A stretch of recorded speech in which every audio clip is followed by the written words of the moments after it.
अस्सलाम वालेकुम, कैसे हैं आप सब? तो आई होप आपको प्रोडक्ट हंटिंग के जितने भी लेक्चर्स थे क्लियर हो गए होंगे कि हम प्रोडक्ट हंटिंग कैसे करते हैं, क्या होती है। वो एक सेपरेट स्किल है। तो नेक्स्ट हम अपनी स्किल की तरफ मूव करने जा रहे हैं जो कि एक प्रोडक्ट सोर्सिंग की स्किल है। ये भी एक स्किल है। आप क्या करते हैं कि कोई आपके पास क्लाइंट आता है, वो कहता है कि मुझे प्रोडक्ट सोर्स करके दो। आपको एक जो है ना टास्क जिम्मे लगा देता है कि आपने मुझे सप्लायर ढूंढ के देना है। तो आप उसके लिए सेपरेट जो है ना उसको स्किल प्रोवाइड कर सकते हैं। ये भी एक सर्विस है प्रोडक्ट सोर्सिंग। तो प्रोडक्ट सोर्सिंग की सर्विस होती क्या है, कैसे करते हैं हम, ये मैं आपको बताती हूँ। प्रोडक्ट सोर्सिंग एक प्रोसेस है जिसमें हम क्या करते हैं कि सबसे पहले तो हम देखते हैं कि कौन सी ऐसी प्रोडक्ट है जिसको हमने सेल करना है, जिसकी मार्केट में डिमांड भी है, कंपटीशन भी बहुत कम है और उससे रेवेन्यू भी आपको बहुत ज़्यादा अच्छा मिल रहा है। और क्या होता है, प्रॉफिट मार्जिन भी आपको बहुत अच्छा मिल रहा है। तो प्रोडक्ट को सिलेक्ट करने के बाद जब प्रोडक्ट को हम खरीदते हैं, ये जो खरीदने का प्रोसेस होता है उसको यानी कि हमने प्रोडक्ट किससे खरीदनी है, उसको हमने मार्केट में देखना है। यानी किससे हमने खरीदनी है, के जो है ना कौन सा सप्लायर अच्छा है हमारे लिए। तो खरीदने के अमल को हम क्या कहते हैं, प्रोडक्ट सोर्सिंग कहते हैं। इस सारे प्रोसेस को प्रोडक्ट सोर्सिंग कहते हैं। अभी हम कैसे प्रोडक्ट खरीदते हैं, मोस्टली हम खुद भी मैन्युफैक्चर करवा सकते हैं। ऑन द डिमांड हम खुद भी प्लांट जो है ना, हम ऐसा भी कर सकते हैं कि अपना प्लांट लगाकर मैन्युफैक्चर कर सकते हैं। लेकिन प्लांट लगाने में स्टार्टिंग में बहुत पैसे लगते हैं। अगर किसी के पास स्टार्टिंग में पैसे नहीं हैं, तो आप क्या कर सकते हैं कि बाहर से तैयार करवा सकते हैं। लेकिन ये है कि अगर आप खुद तैयार करेंगे, आपकी इन्वेस्टमेंट भी कम पड़ेगी। स्टार्टिंग में इन्वेस्टमेंट होती है, लेकिन फिर जब आप एक बार इन्वेस्ट कर देते हैं तो उसके बाद आपको बहुत ज़्यादा जो है ना इन्वेस्टमेंट कम लगानी पड़ती है और आपकी प्रोडक्ट जो है ना वो रेडी हो जाती है। ठीक है, उसके बाद अगर नहीं आपने रेडी खुद करनी, तो आप जो है ना बाहर आउटसोर्स कर सकते हैं। आप ऑन द डिमांड रेडी करवा सकते हैं। अगर आपने बहुत ज़्यादा जो है ना प्रोडक्ट्स रेडी करवानी है, यानी बहुत ज़्यादा यूनिट्स रेडी करवाने हैं। अगर कम यूनिट्स रेडी करवाने हैं, तो आप क्या कर सकते हैं, किसी होलसेलर से बात कर लें, होलसेलर सप्लायर से बात कर लें और जो है ना आप उससे भी रेडी करवा सकते हैं। या आप ड्रॉप शिपिंग भी कर सकते हैं। डिफरेंट वेज हैं प्रोडक्ट को सोर्स करने की। आप जो है ना अलीबाबा से भी प्रोडक्ट जो है ना सोर्स करवा सकते हैं। जैसे अमेज़न के लिए हम प्रोडक्ट सोर्स करते हैं, जो हम अलीबाबा को प्रोडक्ट सोर्सिंग के लिए सिलेक्ट कर सकते हैं। तो ये आप पर डिपेंड करता है, आपकी रिसर्च पर डिपेंड करता है कि आपकी एफर्ट्स पर डिपेंड करता है ये, कि आपने कितना मार्केट में जो है ना सर्च की है, आप कितना मार्केट में घूमे। आपको मार्केट में थोड़ा थकना पड़ता है। थकने से मुराद ये है कि आपको रिसर्च करनी पड़ती है। आप ऐसे नहीं कि यकदम जाकर अपनी प्रोडक्ट खरीद लेंगे और उसको सेल करना स्टार्ट कर देंगे। अगर आप ऐसे किसी भी सप्लायर से खरीद लेंगे, तो ऐसा होगा कि आपको प्रॉफिट मार्जिन वहाँ पर कम मिल सकते हैं। अगर आपको नहीं किसी से बात करना होता है, तो आप किसी एक्सपर्ट से भी कॉन्टैक्ट कर सकते हैं, जो मतलब कि प्रोडक्ट ऑल पहले से ही खरीद रहा हो, यानी पहले से ही सोर्स कर रहा हो। क्योंकि उसने एक मार्केट में अपना एक टाइम स्पेंड किया हुआ होता है, उसे पता होता है कि कहाँ से प्रोडक्ट हमें सस्ती मिलनी है। ठीक है ना? तो ये प्रोडक्ट सोर्सिंग के कुछ वो होते हैं कि ऐसे हम प्रोडक्ट जो है ना सोर्स करते हैं। ये प्रोडक्ट सोर्सिंग की डेफिनेशन है। Product sourcing mean to source a product from some external manufacturer और supplier, because every seller on Amazon is not the manufacturer of its own products, so it is necessary to really on trusted source for making products। अब वो यहाँ पे इस definition में बता रहे हैं कि हर सप्लायर मैन्युफैक्चर नहीं होता, हर सप्लायर अपनी प्रोडक्ट खुद तैयार नहीं कर सकता। कुछ चंद एक लोग होते हैं जो अपनी प्रोडक्ट खुद तैयार कर सकते हैं। मोस्टली लोगों को बाहर से ही प्रोडक्ट जो है ना सोर्स करवानी पड़ती है। तो अमेज़न पे जितने भी लोग बिज़नेस कर रहे हैं, वो ज़्यादातर प्रोडक्ट्स जो है अपनी अलीबाबा से ही सोर्स करवाते हैं। रिकमेंडेड जो उनकी वो है ना B2B वेबसाइट, ये मैं नेक्स्ट स्लाइड पे मूव कर रही हूँ, आपको बताती हूँ। रिकमेंडेड B2B वेबसाइट्स जो है सोर्सिंग प्रोडक्ट की, वो alibaba.com है। alibaba.com is recommended for sourcing purpose. अगर हमें हमारी प्रोडक्ट अलीबाबा पर नहीं मिल रही, देन हम दूसरी वेबसाइट्स पर क्या जा सकते हैं, मेड इन चाइना पर, DHgate ETC पर जा सकते हैं। ठीक है, इसके अलावा भी और B2B वेबसाइट है। B2B का क्या मतलब होता है, बिजनेस टू बिजनेस वेबसाइट, जहां पर आप अपनी प्रोडक्ट्स बल्क क्वांटिटी में रेडी करवा सकते हैं।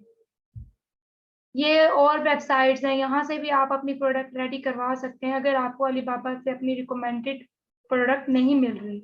Asian product, world wide brand, wholesale, central trade की, मेड इन चाइना, ये सारी वेबसाइट्स के नेम हैं। ठीक है, उसके अलावा ये वेबसाइट्स का नेम हो गया, सोर्स का पता चल गया।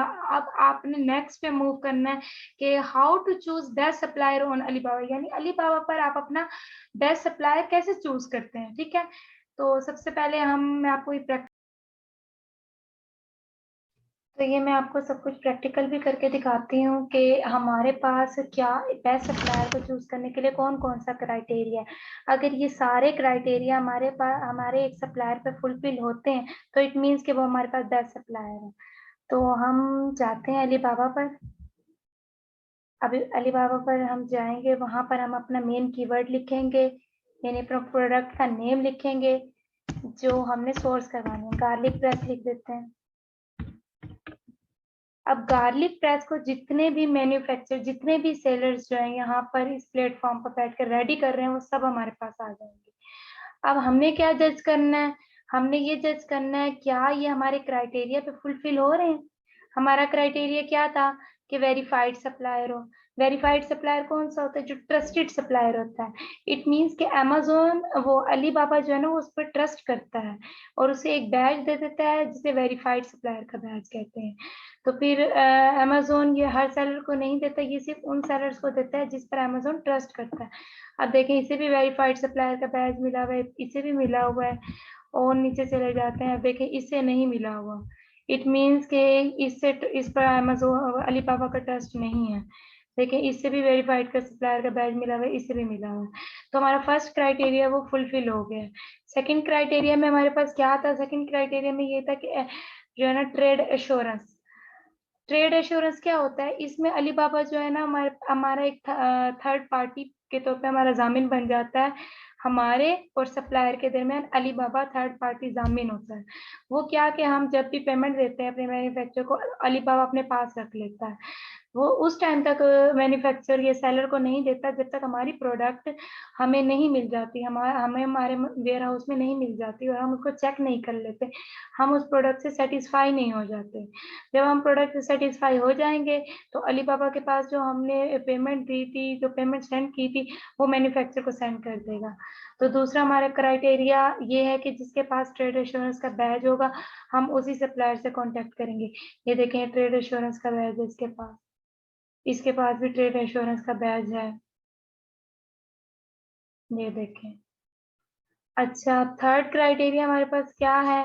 थर्ड क्राइटेरिया में यह हो जाता है कि मोर देन 80% रिस्पॉन्स रेट, यानी रिस्पॉन्स रेट 80% होनी चाहिए। एक यानी कि 24 घंटे के अंदर अंदर जो है ना, वो हमें हमारा जो सप्लायर है, हमारा जो मैन्युफैक्चरर है, वो हमें रिस्पॉन्स कर दे।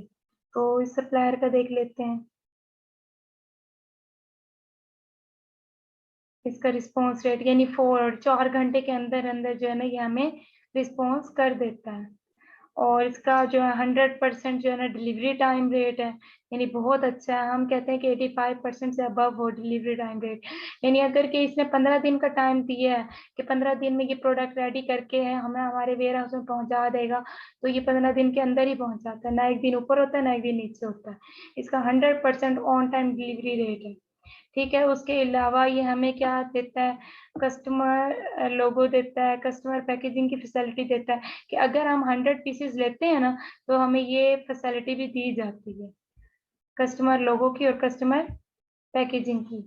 ठीक है, उसके अलावा कोई कम्युनिकेशन रिस्पॉन्स रेट जो है ना, वो अच्छा होना चाहिए। और good quality sample, good quality sample में क्या आ जाता है, गुड क्वालिटी सैंपल में ये आता है कि हमें जो है ना, जो हम सप्लायर से मतलब कि एक वो मंगवाते हैं, सैंपल मंगवाते हैं, वो अच्छी क्वालिटी का हो, बहुत अच्छी गुड क्वालिटी का हो, ताकि हम जो अपनी प्रोडक्ट रेडी करवा रहे हैं वो भी वैसी ही हो। क्योंकि अगर सैंपल अच्छा होगा तो इट मीन्स कि वो प्रोडक्ट भी वैसे ही रेडी कर रहा है। तो हम उस सैंपल को अपने में कंपटीटर की प्रोडक्ट जो हमने बाय करके रखी थी चेक करने के लिए, उससे मैच करेंगे और चेक करेंगे क्या ये वही वैसी प्रोडक्ट है जो हमारे कंपटीटर की रेडी की गई थी।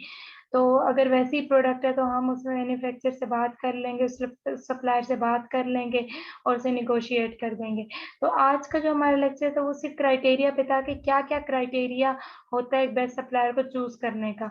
नेक्स्ट हमारा लेक्चर ये होगा कि हम सप्लायर से बात कैसे करते हैं, कैसे निगोशिएट करते हैं। अगर हमारे सप्लायर में ये सब चीजें हैं, ये सब क्राइटेरिया पे हमारा सप्लायर फुलफिल हो रहा है, तो इट मीन्स जो है हम उसको जो है ना वो मतलब कि उससे कॉन्टैक्ट कर लेंगे, उससे बात कर लेंगे और एक सप्लायर से हमने बात नहीं करनी है, एट अ टाइम 10 सप्लायर से हमने कॉन्टैक्ट करना है और उसके बाद जाकर जिसका रेट हमें अच्छा लगेगा, जिसकी क्वालिटी हमें अच्छी लगेगी, हम उससे परमानेंट तौर पे अपनी प्रोडक्ट रेडी करवा लेंगे। आई होप आपको ये लेक्चर समझ आ गया होगा, बाकी नेक्स्ट लेक्चर में मैं आपको ब्राइटली एक्सप्लेन कर दूँगी कि हम सप्लायर से कॉन्टैक्ट कैसे करते हैं।